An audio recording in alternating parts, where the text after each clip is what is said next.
Hey everybody, welcome to The Chosen Explained. New John Simmons here with Kevin Eskew and a new friend in the studio, Freedom Ochoa. Freedom, what's up, man? What's going on, man? I'm excited to be here. Yeah, Chosen superfan just like us. We're here to talk about season 6. Season 3 is wrapping up. Episode 6 is just finished, and they've released a trailer talking about the finale. It's the gonna final be, 2 episodes. The final 2 episodes are going to be in theaters, and they are also going to be on our app a few days later for anybody to watch for free. So let's watch the trailer for the final 2 episodes. What do you think? Okay, please. I'm in. There it is, guys. Come on. Oh, the season 3 finale in theaters this weekend. 5 and 2. Yeah. What do you guys think? I'm excited to see that miracle.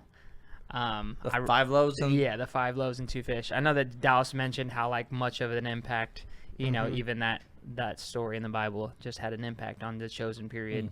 So I'm interested to see that. Some of the other stuff, I'm like, yeah, it's cool, but I feel like that's gonna be one of those peak moments. Yeah, no hopefully. doubt. That's true. Hopefully. I could see him putting a lot effort or that's really highlighting because it means so much to him personally. Yeah, you've seen the shirts, right? So they've got the 5 and the 2 fishes on their shirts now. So obviously leading to this moment, he's told the story many times. If you ever watched any of his live streams, and what we're talking about is, when after his last movie tanked, and he got this random email on Facebook from this friend who was just like, you got to trust God with 5 loaves and fishes or whatever, and they call their production company Loaves and Fishes, and so it obviously has a lot to do with the faith they put into this project to begin with, and having no idea what it was going to turn into, and they were going to get YouTube videos made about what they were doing, and all this stuff. So a big sort of end piece to season 3. Do you think they leave it there? So I bet you that's how it ends. Yeah, absolutely. I don't know if you'll even see the miracle. Wouldn't surprise me. Oh, you gotta see my it! Gosh, he brought all those people in the field. Look how season 2 ended. Yeah, and it almost seems like bookends. So you got where this season picked up at the Sermon on the Mount, and I could see this one ending right at the miracle of the 5 loaves. We're gonna better not. Well, it's Dallas. If you're watching this, do not do us like that. It's a TV show. What do TV shows love to do? Cliffhangers. Yeah. That's part of the formula of a binge-worthy. You can't wait. Well, here's my cliffhanger. You can't wait for season 4, episode 1 to see that. That's what he did with season 2. And so we don't want to repeat the formula here. We want to move on to something new. Yeah. I figure this miracle will happen. Maybe it happens early in episode 7. I don't think they're gonna end the season with it. I think of course we're gonna. Listen. It is my prediction. Okay, you can run with this. Here's my thought: is that they're going to put a lot of focus on the Eden storyline, try and wrap that up probably, and they're also the religious leaders, as we saw there. There's going to be some sort of fight or a threat of a fight, right? With these Jewish people telling them to leave and get out of town or whatever. And so when this happens, I think this is the drama they can set up for season 3. So what happens? Maybe we hear that John just got beheaded, or maybe we hear something has happened off screen that causes everybody's stomach to drop a little bit, right? So it's not just a hey, here's the loaves and the fishes, they open the bucket and then cut to black. No, I think it's going to be more something a little more serious is going to be the way we end this season. Are the Roman soldier coming too?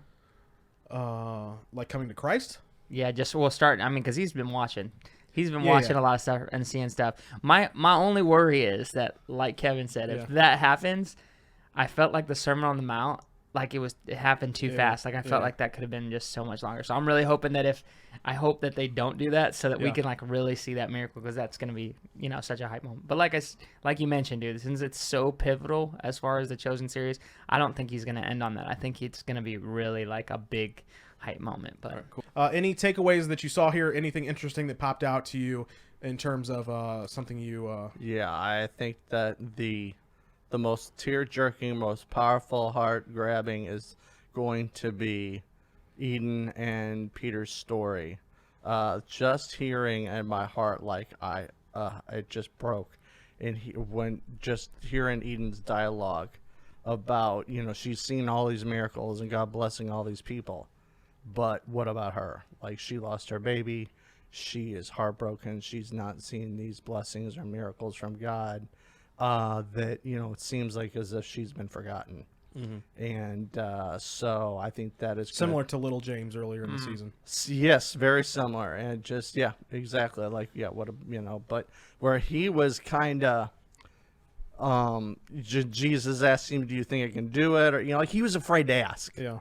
Where I think she is just like she wouldn't hesitate to ask, "I want my baby." I want. Where were you? I would have begged you. I would have pleaded with you. Like I don't think she would have had a moment's hesitancy of asking her Lord, to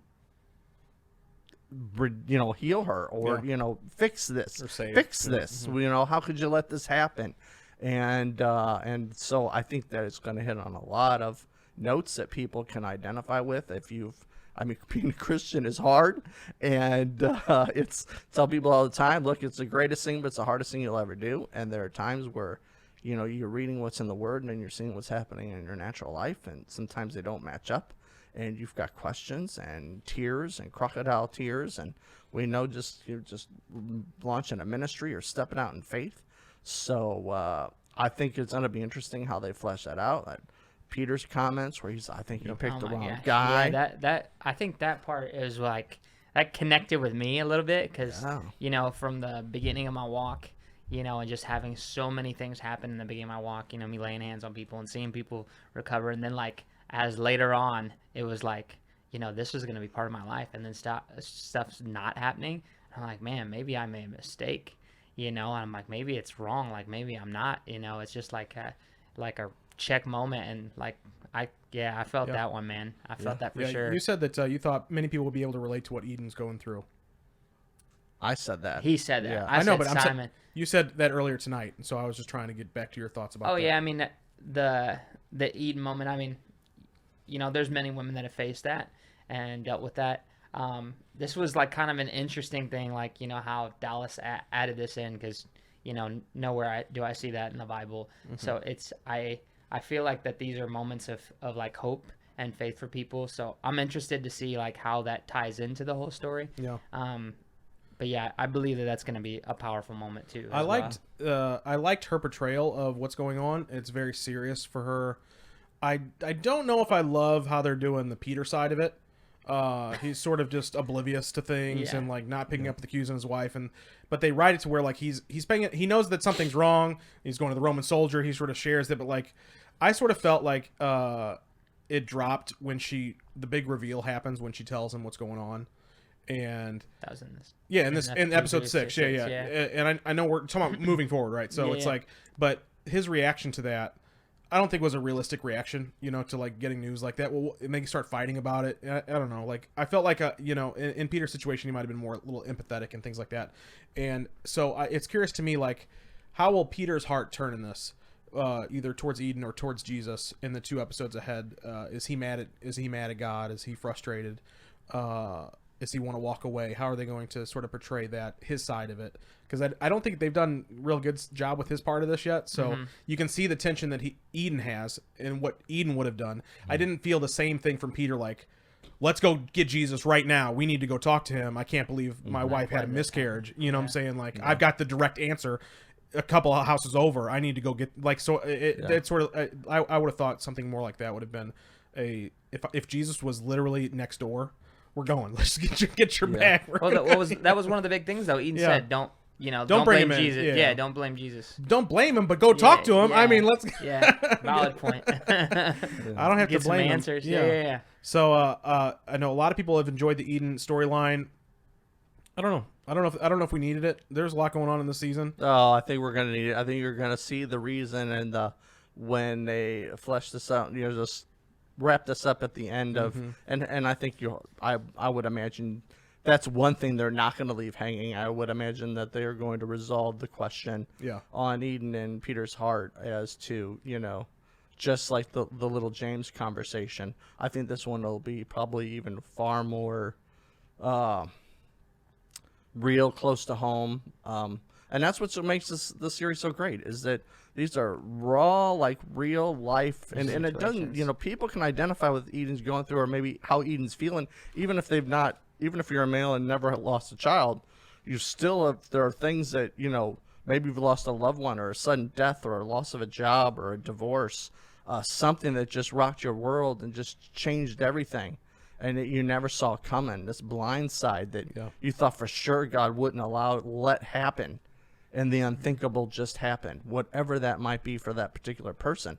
So I think it's going to talk to a lot of people in this world, because I don't think you can be alive long enough without not, encountering, the enemy coming in and trying to pull the rug out from under our feet sometimes, and to tell us, see, all this stuff that you're doing is a waste of time. See, all this serving God is completely, there's no reward in serving God.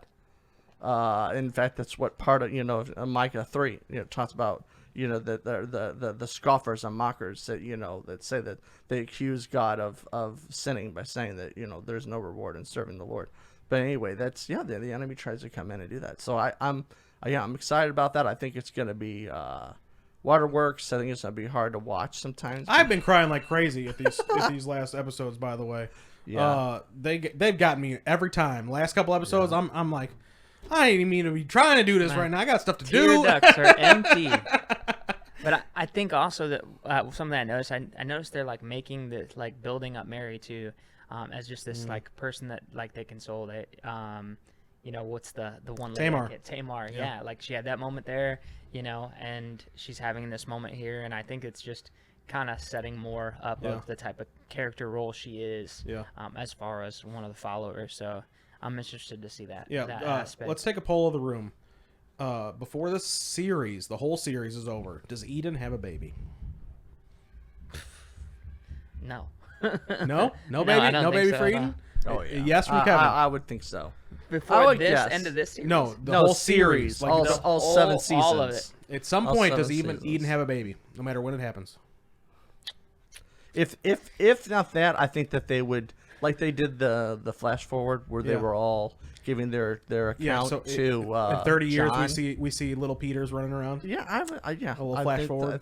Definitely, I'm sure. Yeah, I just don't know what the storyline of I don't know. You just never know. But I honestly think that's something that will. I think that was always something that we'll hope for, but I don't think it's gonna happen. Yeah. You don't think they would? I'm not talking about necessarily like a big storyline. I'm just saying that they might allude to it or show it or. Nope. No? So what's the reason behind? Yeah, why would you think that? I don't know. It's like, I mean, obviously we know if a woman has, a miscarriage, that there's times where a woman, like later on will have a child. It's not like it's the end. But I just feel like, I don't know. I don't know if it would take away, because if there is that woman that's will you trust me anyway? Yeah, it's like, hey, yeah, I think it's that, kind of like the whole thing with Lil James. It's like, hey, look, we're obviously never. I don't think we're ever gonna. It would go against what he just said in that whole verse, and it would cause confusion. Or Jesus talking. So I just don't. So we're gonna see you think we're a repeat of Little James? Yeah, this is gonna be a Little James female version. A heartache for Eden, but she's gonna understand why it's happened. But you told Little James that he would get healed. He just said it was. He in said, this life or the next. You do not. No, he didn't. I don't think he even said that. He says you do not. I don't have the script in front of me, so I can't back any of this. I don't know about that. I'm not speaking on that one. Not fact there. Yeah, he's just talking about how he could do it. Well, somebody in the comments section might be able to know. Yeah, we're not. I'm not doubting that. Obviously, we know Jesus could do it. Yeah, of course. But could. I think that to stay true to the character situation and everything, and make her more relatable. I think that they won't go back on it. All right, guys. Well, let us know what you think about Eden having a baby or anything you see in the finale that you're looking forward to seeing. We'll catch you in the next video. Until next time, guys, we pray you discover a future and a hope for your life today.